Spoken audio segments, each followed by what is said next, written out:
పార్టీలో నవశకం ప్రారంభమైందా? కార్యకర్తలే నిర్ణయాలు తీసుకునే రోజులు వచ్చాయా? పార్టీలో జరుగుతున్న పరిణామాలను చూస్తుంటే అవుననే అనిపిస్తోంది. ఒకప్పుడు ఎమ్మెల్యేలు లేదా పార్టీపై పట్టు ప్రభావం ఉన్న నేతల సిఫార్సులే తుది మాటగా చెల్లుబాటయ్యేది. వాళ్ళు ఎవరిని సూచిస్తే వారికి పదవి ఖాయమవుతుండేది. కానీ ఇప్పుడు ఆ పద్ధతి పూర్తిగా మారింది.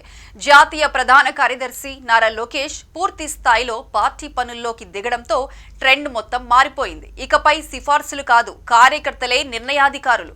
ఒకరి పేరు పదవికి వెళ్లాలంటే ముందుగా మెజారిటీ కార్యకర్తల ఆమోదం తప్పనిసరి.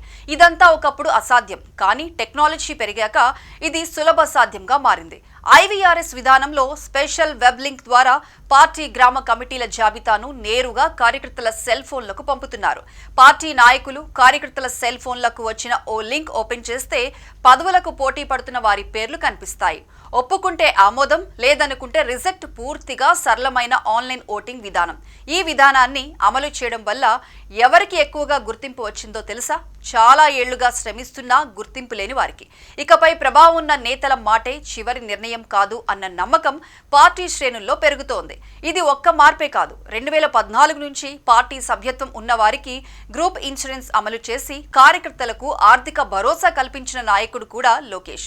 ఇకపై కమిటీలు కేటాయించేటప్పుడు సంబంధిత కార్యకర్తలకే సమాచారం ఇచ్చి వారితో చర్చించి నిర్ణయాలు తీసుకుంటున్నారు. ఈ మార్పులు నిజంగా రాజకీయాల్లో కొత్త శకానికి నాంది పలికేలా ఉన్నాయి.